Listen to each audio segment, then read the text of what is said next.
The 200 freestyle events were very fast on night 2 of the United States World's Team Trials, and it resulted in some incredibly exciting racing and a Michael Phelps record getting smashed. Just like the night before, things kicked off with the women's final, where Katie Ledecky entered as the #1 seed after her swim from the prelim session. A surprising face to see here was the champion in the 100 freestyle on night 1, Tori Husk. She very rarely swims the 200 freestyle, but according to her coach, she's been feeling really good about her freestyle in long course and wants to try the event out more and more. And Husk stormed out to the early lead through the first 50. She then maintained that lead through the 100-meter turn, but this time she was actually tied for first with Bella Sims. This race was still incredibly close, with no one making a clear breakaway, and the positions behind Husk kept shuffling between the swimmers. At the final turn, Tori Husk still had her lead, but Claire Weinstein and Katie Ledecky were lurking right behind her. Over the final 50 meters, those two began to overtake Husk, as Weinstein had the fastest closing 50 of the field and used that speed to hold off Ledecky and touch the wall first. That time from Weinstein now ranks her as the fastest swimmer in the world this year, with Ledecky in third. Husk sits in fifth, with Erin Gemmel and Anna Peplowski tied for eighth. One interesting thing to note is that despite Tori Husk placing third, we might still get to see her swim this event at Worlds, and that's because over the past few years, Ledecky has been opting out of swimming this event individually and only swimming it on the relay instead. And since Husk placed third, that means that if Ledecky does opt out of this event once again, she would be next up. And since she's only recently added this event to her lineup, we could see some big room for improvement as she learns how to better race this race for herself. After that very close race in the women's final, it was time for the men's final. And just like the night before in the 100 freestyle, this event was already turning heads after just the prelim session. For one thing, this event was incredibly deep, even seeing a 146.3 missing out on making the A final. And we saw defending Olympic bronze medalist and favorite to win this event at this trials, Luke Hobson, slice exactly 1/100th off his personal best time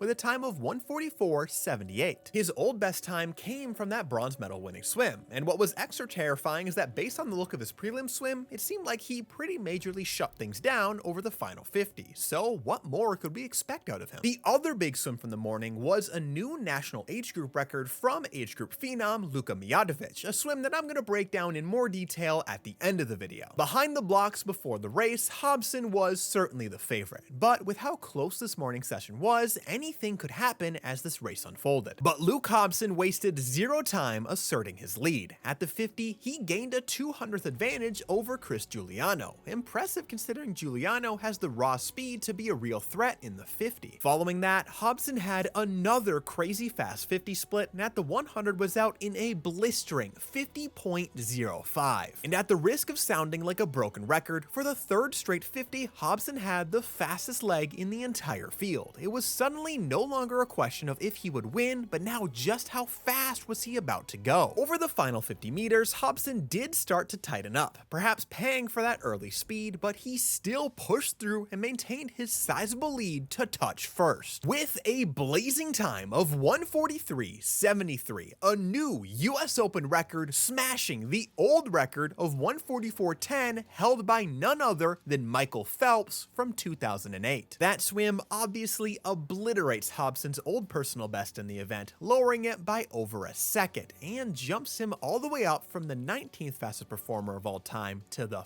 5th fastest performer ever. Of course, breaking 144 is a huge deal. We went a full decade without seeing a 143 or better after 2012, only when David Popovich finally broke that barrier once again in 2022 with some pretty fast swims during that year and last year as well. In fact, despite a pretty big increase in the overall talent in this event in the last few years, Popovich remained the only active swimmer to break 144, doing so on 3 separate occasions. Well, the only swimmer until right now. A 143.73 makes Hobson a huge threat in this event later on at Worlds, and it's only fitting that he has such a monumental swim in the long course version of this event after he completely demolished the world record in the short course version of this event late last year. Behind Hobson was Gabriel Jett, who smashed his personal best before the meet of 147.16 to rip a 144.70, also incredibly quick, and if it wasn't for Hobson, we'd be talking about him right now. Rounding out the top 4 are Rex Maurer and Henry McFadden, both in 145 lows. All in all, this is is going to be a very threatening relay later on this summer. But what about Luca Miatovich? His big moment in this event came during the prelims. There, he stormed his way to a new best time of 1:45.92. And for context, he is 16 years old, and a pretty young 16 at that because his birthday was just in April. This swim does a number of things. First, it's a PB by over 2 seconds, completely blowing away his old best time of 1:47.96. It also smashes the boys' 15-16 national age group record held by Maximus Williamson, a 1:47.29. But most impressively, it's also faster than the boys' 17-18 national age group record, a 1:45.99.